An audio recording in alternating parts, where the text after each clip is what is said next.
왕의 며느리를 모시던 일개 궁녀가 왕의 눈에 들어 후궁이 되었으나 결국 새로운 왕의 손에 일가족 전체가 멸망한 잔혹한 이야기가 있습니다. 우리가 성군으로 알고 있는 정조대왕이 즉위하자마자 잔혹하게 죽여버린 여인은 바로 수계 문씨였습니다. 1776년 8월 조선의 새왕 정조는 할아버지 영조의 후궁에게 사약을 내렸습니다.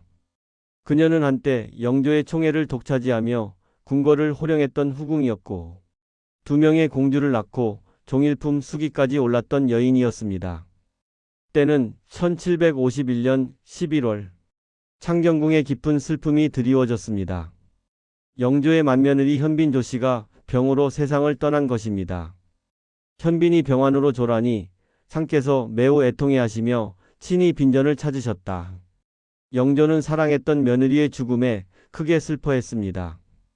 현빈조 씨는 일찍 죽은 맏아들 효장세자의 부인이었습니다. 영조는 며느리의 빈전을 자주 찾으며 애도의 시간을 보냈습니다. 바로 그 빈전에서 운명의 순간이 찾아왔습니다. 현빈조 씨를 모시던 궁녀들 중 문씨라는 젊은 여인이 있었습니다. 별감 문성국의 동생으로 조용히 주인을 섬기던 시녀에 불과했습니다. 한중록 기록에 보면 상께서 빈전에서 문씨를 보시고 마음이 끌리셨다 하더라.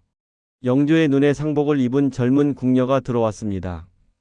영조는 순간적으로 마음을 빼앗겼습니다. 그리고 며느리의 상중임에도 불구하고 문씨에게 승운을 내렸습니다. 이것은 충격적인 사건이었습니다. 며느리의 장례 기간 중에 그 며느리를 모시던 궁녀와 관계를 맺다니 유교 윤리를 최고 가치로 여기던 조선시대에 이것은 왕이라 해도 용납하기 어려운 일이었습니다. 궁궐은 술렁였습니다. 대신들은 눈살을 찌푸렸습니다. 특히 18세 사도세자의 심경은 복잡할 수밖에 없었습니다. 그런데 더욱 놀라운 일이 벌어졌습니다. 영조는 문씨에게 죽은 며느리 현빈조 씨가 살던 처소를 내려준 것입니다. 한중록 기록. 영조께서 문씨에게 현빈의 처소를 주시니 이는 궁중 어디서도 찾아볼 수 없는 전례 없는 총애였다. 1753년 2월 문씨는 정사품 소원으로 정식 책봉되었습니다. 그런데 이때 또 파문이 일었습니다. 영조실록 29년 2월 20일 기록. 승지 윤광이가 후궁 책봉 규지에 어보를 찍으라는 명을 끝내 받들지 않았다. 신하가 왕의 명령을 정면으로 거부한 것입니다. 결국 영조는 다른 승지를 시켜 어보를 찍어야 했습니다. 조정 대신들조차 문씨의 후궁 책봉을 달가워하지 않았다는 증거. 하지만 영조의 총애는 식을 줄 몰랐습니다. 문씨는 화령옹주와 화길옹주 두 딸을 낳았습니다. 60세에 가까운 영조가 연이어 딸을 얻은 것을 기뻐했습니다. 문씨는 영조의 총애 속에서 권세를 키워가기 시작했습니다. 1771년 문씨는 마침내 종일품 수기로 승격되었습니다. 영조실록 47년 기록. 소원 문씨를 수기로 올리다. 궁녀 출신으로는 최고 지위. 이제 문씨의 권세는 절정에 달했습니다. 그러나 그녀의 진짜 야망은 이제부터 드러나기 시작합니다. 문씨는 친정오빠 문성국을 궁궐로 끌어들였습니다. 그리고 이 남매는 하나의 야심을 품기 시작했습니다. 문씨와 오빠 문성국은 왕자를 낳아 세자를 대신하려는 야망을 품고 있다는 소문이 궁중에 퍼졌다. 이것은 단순한 후궁의 욕심이 아니었습니다. 조선의 왕이 계승구도를 뒤흔들려는 영모에 가까운 계획이었습니다. 그리고 이 계획을 위해 문씨 남매는 가장 치밀하고 잔인한 방법을 동원하기 시작합니다. 사도세자를 제거하는 것. 며느리의 장례식에서 시작된 금기의 사랑. 왕의 총애를 등에 업은 문씨는 이제 궁중 정치의 중심으로 들어섭니다. 그리고 그녀의 표적은 단 하나, 사도세자였습니다. 오빠 문성국은 사도세자가 생활하는 동궁전에 세자를 감시할 눈과 귀를 심어놓기 시작했습니다. 한중록 기록. 문성국이 동궁전의 별감들과 내통하여 세자의 일거수일투족을 감시했다. 동궁의 하급 관리들인 별감들. 그들은 사도세자를 가장 가까이에서 모시는 사람들이었습니다. 문성국은 이들을 포섭했습니다. 돈으로, 권력으로, 협박으로. 세자가 무슨 말을 했는지, 누구를 만났는지, 어떤 행동을 했는지, 심지어 세자의 심리 상태까지 모든 정보가 실시간으로 문성국에게 보고되었고 문성국은 이것을 누나 문 씨에게 전했습니다. 그리고 문 씨는 영조에게 일러 바쳤습니다. 한중록 기록. 문 씨가 세자의 사소한 말과 행동까지 크게 부풀려 영조께 고자질하니 영조께서 날마다 듣고 불쾌해하셨다. 문 씨의 이간질은 교묘했습니다. 세자의 작은 실수는 큰 불손으로, 세자의 사소한 말실수는 반역의 조짐으로, 세자의 피로한 표정은 불만의 표시로 모든 것이 영조의 귀에 최악의 형태로 전달되었습니다.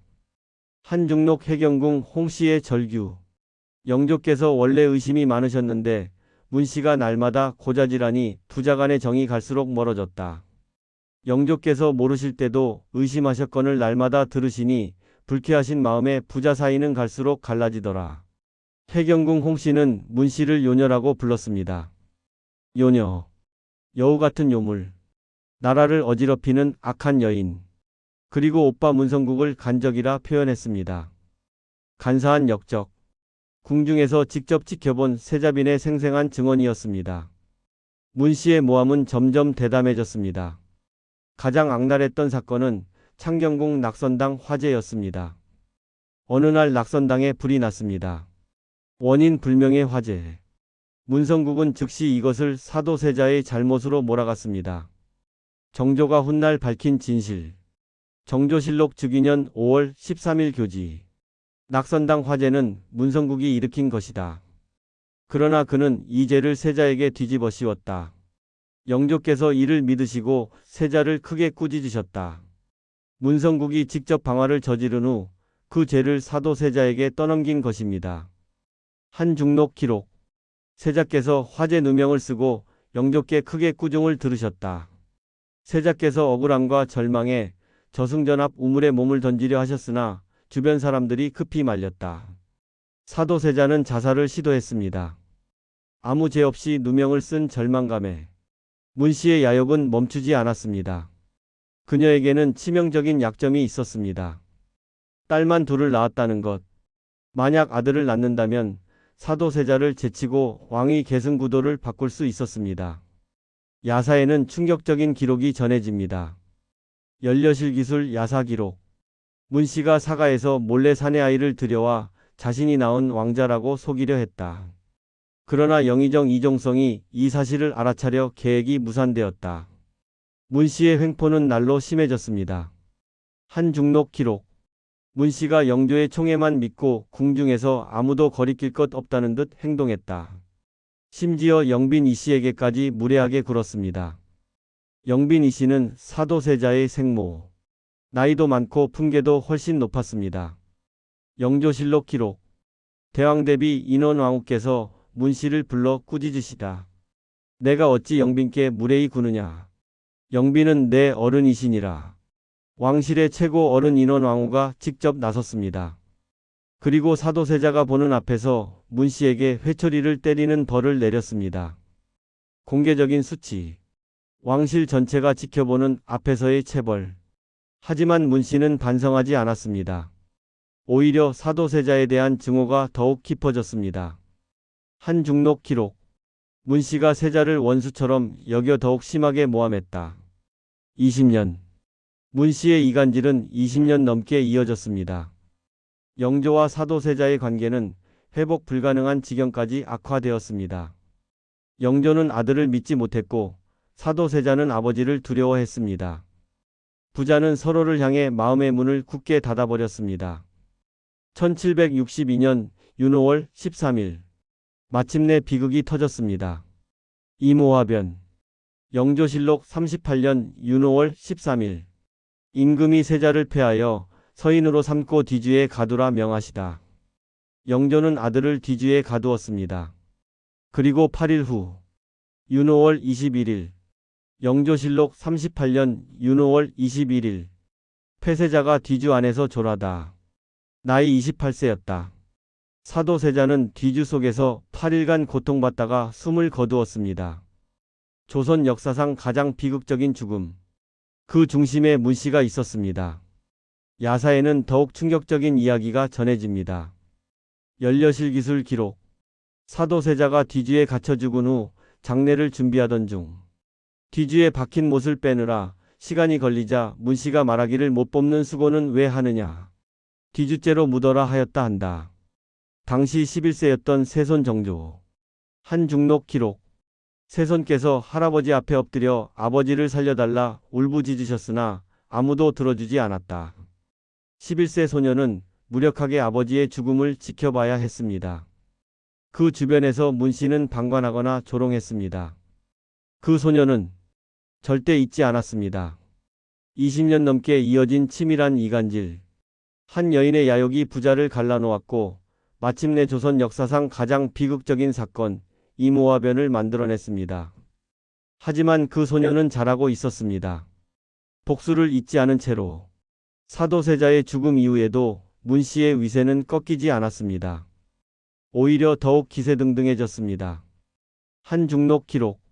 문씨가 세자가 죽은 후에도 궁중에서 방자하게 행동하며 심지어 원빈 홍씨의 오라버니 좌의정 홍봉안까지 무시하고 조롱했다. 1775년부터 세손 정조가 할아버지를 대신해 대리청정을 시작했습니다. 하지만 문씨는 별다른 위기감을 느끼지 못했습니다. 영조가 건재한 한 자신의 지위는 안전하다고 생각했습니다. 하지만 그녀는 치명적인 실수를 저질렀습니다. 1776년 3월 5일 영조실록 52년 3월 5일 임금이 경희궁 직경당에서 승하하시니 나이 83세요. 제위 52년이었다. 영조가 세상을 떠났습니다. 조선 역사상 가장 오래 제위한 왕. 그 장수왕의 시대가 막을 내렸습니다. 3월 10일 정조실록 즉위년 3월 10일 왕세손이 경희궁 숭정전에서 왕위에 오르다. 나이 25세였다. 정조의 즉위. 그리고 즉위교서에서 정조는 분명히 선언했습니다. 과인은 사도세자의 아들이다. 이 선언은 단순한 신분 확인이 아니었습니다. 그것은 복수의 시작을 알리는 신호탄이었습니다. 정조는 왕위에 오르자마자 즉시 행동에 들어갔습니다. 표적은 명확했습니다. 숙의 문씨. 즉위한 지 불과 20일 만에 숙의 문씨의 자기를 삭탈하고 사가로 내쫓다. 그리고 동시에 가혹한 명령들이 쏟아졌습니다. 문성국을 노비로 삼는다. 문씨의 어머니를 제주도 관노비로 삼는다. 하루아침에 문씨 일가는 죄인이 되었습니다. 정조실록 즉위년 3월 30일 교지. 문씨는 이제부터 문 열어 칭하라. 궁녀 출신의 본래 신분으로 되돌린다. 더 이상 수기가 아니었습니다. 종일품 후궁의 지위도 왕의 여인이라는 명예도 모든 것이 박탈되었습니다. 조정의 반응은 어땠을까요? 놀랍게도 아무도 문씨를 감싸지 않았습니다. 심지어 노론을 대표하던 영조의 계비 정순 왕후조차 침묵했습니다. 문씨의 평판이 워낙 나빴기에 오히려 조정에서는 당연한 처벌이라는 분위기였습니다. 5월 13일 정조는 장문의 교지를 발표했습니다. 정조실록 즉위년 5월 13일 문녀가 선왕 제위 시 세자를 모함하고 궁중을 어지럽힌 죄상을 밝히노라. 정조는 문씨의 죄를 하나하나 낱낱이 열거했습니다. 정조실록 즉위년 5월 13일 교지 내용. 문성국이 동궁의 별감들과 내통하여 세자의 일을 감시하고 모함했다. 낙선당 화재는 문성국이 일으켜 세자에게 누명을 씌웠다. 이로 인해 세자께서 크게 고통받으시고 부자 간의 정이 끊어졌다. 교지는 계속되었습니다. 문씨가 20년 넘게 영조의 귀를 막고 눈을 가려 세자를 모함했다. 세자께서 억울한 누명을 쓰고 우물에 투신하려 하신 것도 모두 문씨 남매의 관계 때문이었다. 5월 14일 정조실록 즉위년 5월 14일 문녀를 성박사가에 유폐시키다. 궁궐도 아니고 한성부 안도 아닌 도성박. 완전한 추방이었습니다. 문씨는 이제 도성박 외딴 집에서 죽음만을 기다리는 신세가 되었습니다. 조정에서는 더 강경한 상소들이 빗발치기 시작했습니다. 정조실록 즉위년 5월 기록. 대사원 이복원 등이 상소하기를 문녀의 죄는 만번 죽어도 마땅합니다. 즉시 사약을 내리소서. 옥당옥문관에서 아뢰기를 문녀와 그 딸들의 자기까지 모두 삭탈하소서. 대신들은 문 씨의 딸들까지 처벌하려 했습니다. 그러나 정조는 단호했습니다. 정조실록 즉위년 5월 기록. 두 옹주는 선왕의 권륙이다. 문녀가 흉계를 꾸밀 때 옹주들은 강보에 쌓인 어린아이였을 뿐이다. 어찌 어머니의 죄를 무고한 자식에게 물을 수 있겠는가? 정조는 복수와 정의 사이에서 최소한의 선을 지키고자 했습니다. 비록 원수의 딸이었으나 무고한 혈육까지 처벌할 수는 없었습니다. 하지만 문씨 본인에 대한 정조의 태도는 냉혹했습니다. 영조의 국상기간이 지나기를 기다렸습니다. 100일 상이 끝나는 날을 기다렸습니다. 그리고 마침내 8월 10일 정조는 최종 명령을 내렸습니다. 즉위 20일 만에 자기 삭탈. 정조실록 즉위년 8월 10일 문녀에게 사약을 내리라. 조정의 모든 대신이 찬성했습니다. 아무도 반대하지 않았습니다. 24년을 기다린 복수가 마침내 완성되는 순간이었습니다. 도성 박사가에 유폐되어 있던 문씨에게 사약이 전달되었습니다. 정조실록 즉위년 8월 기록. 문녀가 사약을 받고 졸하다. 한때 영조의 총애를 한 몸에 받으며 궁궐을 호령하던 여인. 종일품 수기까지 올랐던 후궁. 이제 그녀는 쓸쓸히 생을 마감했습니다. 정조실록에는 그녀의 마지막 말이 기록되지 않았습니다. 하지만 정조는 문씨의 죽음으로 끝내지 않았습니다. 문씨 일가 전체에 대한 응징이 이어졌습니다. 정조실록 즉위년 8월 기록. 문성국은 노비로 삼고 재산을 몰수하다. 문성국의 아들 문경행은 유배에 처하다. 문성국의 처남 박도옥도 연좌되어 유배하다. 정조실록 즉위년 기록. 문씨의 어머니를 제주도 관노비로 삼는다. 일가 전체가 풍비박산이 났습니다.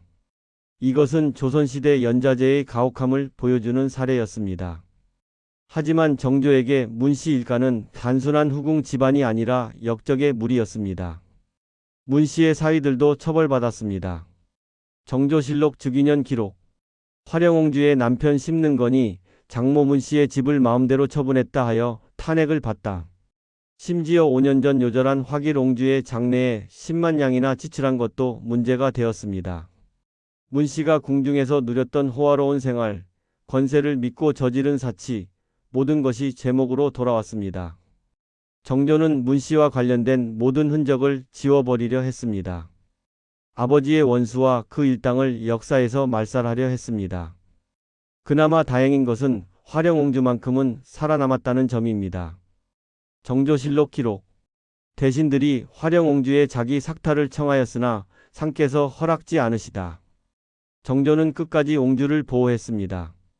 비록 원수의 딸이었으나 혈육의 정을 완전히 저버리지는 않았습니다. 하지만 화령옹주의 삶이 평탄했던 것은 아닙니다. 어머니의 죄로 인해 궁궐 출입이 금지되었고 옹주로서의 예우도 제대로 받지 못했습니다. 사실상 평민과 다름없는 삶을 살아야 했습니다. 그럼에도 화령옹주는 운이 좋았습니다. 영조보다 21년을 더 살면서 순조대까지 천수를 누렸습니다. 1821년 69세로 사망할 때까지 살아남은 것은 정조의 관용 덕분이었습니다. 만약 화령옹주가 아들로 태어났다면 어떻게 되었을까요? 아마도 어머니와 함께 사사당했을 것입니다. 왕위 계승의 혼란을 막기 위해서라도 정조는 그렇게 했을 것입니다. 문씨의 죽음은 단순한 후궁 한 명의 죽음이 아니었습니다. 그것은 조선 왕실사에서 가장 비극적인 사건 중 하나인 이모화변의 진정한 마무리였습니다. 정조에게 있어 문씨의 처단은 아버지의 원수를 갚는 일이면서 동시에 왕권을 위협하는 세력을 제거하는 정치적 행위이기도 했습니다. 정조실록은 문씨의 재상을 명확히 기록했습니다. 문녀가 영조를 속이고 세자를 모함하여 부자간을 이간질한 죄, 궁중을 어지럽히고 왕실의 위엄을 손상시킨 죄, 간계를 꾸며 세자를 죽음으로 내몬 죄. 정조는 이 모든 죄를 공식적으로 밝힘으로써 아버지 사도세자의 억울함을 풀어주고자 했습니다. 사도세자는 역모를 꾸민 불효자가 아니라 간신들의 모함으로 죽은 억울한 희생자였다는 것을 세상에 알리고자 했습니다. 문씨 사건을 통해 정조는 이모화변의 책임을 명확히 했습니다. 비록 할아버지 영조가 직접 손을 쓰긴 했지만 그 배후에는 문씨 남매의 20년 넘은 이간질이 있었다는 것을 밝힌 것입니다. 이로써 정조는 아버지의 명예를 회복하고 자신의 왕위 정통성을 확고히 하며 새로운 정치 질서를 수립할 수 있는 기반을 마련했습니다. 문씨의 죽음으로 모든 것이 끝난 것은 아니었습니다. 정조는 이후에도 이모화변과 관련된 인물들을 계속 추적했습니다.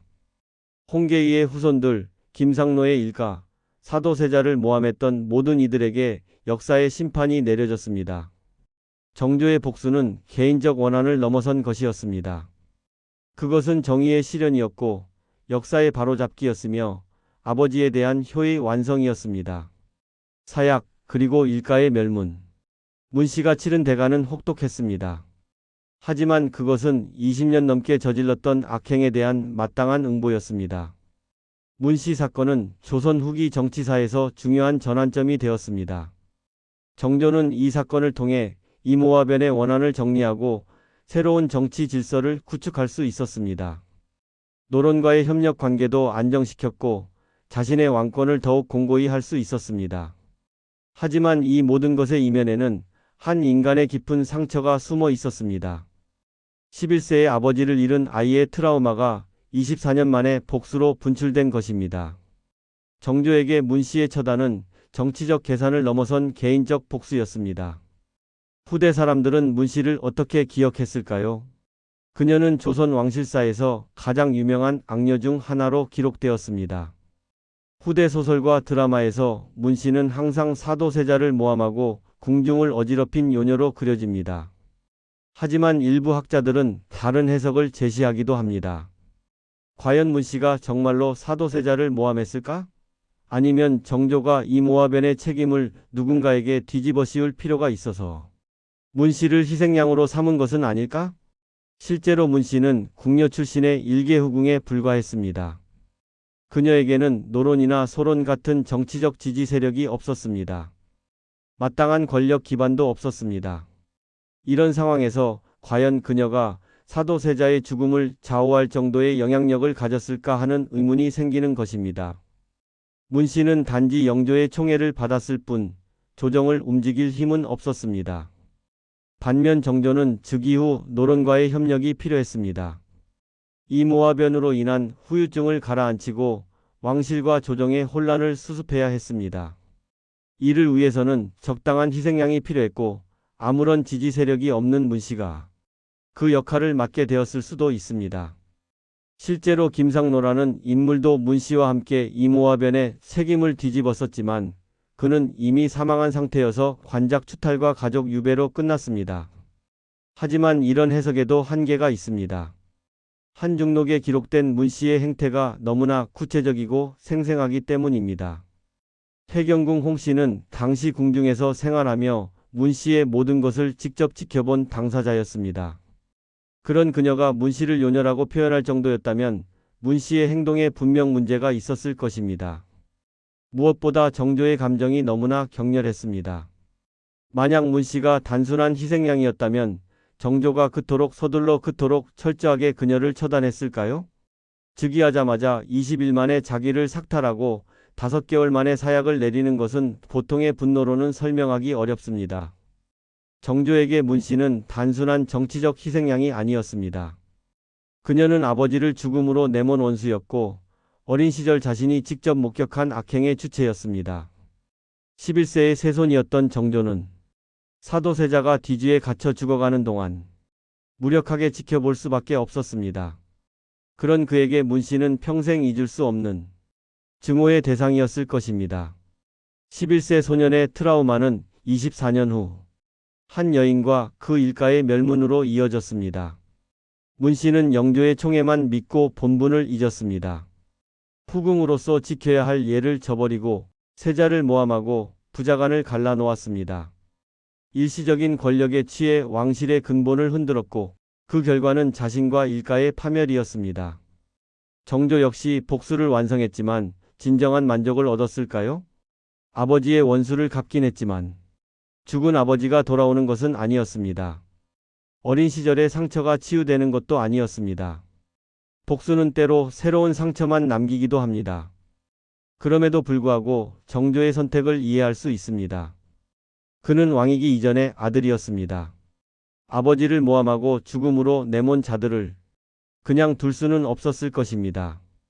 더욱이 문씨 같은 인물을 그대로 두었다면 왕권에도 위협이 되었을 것입니다.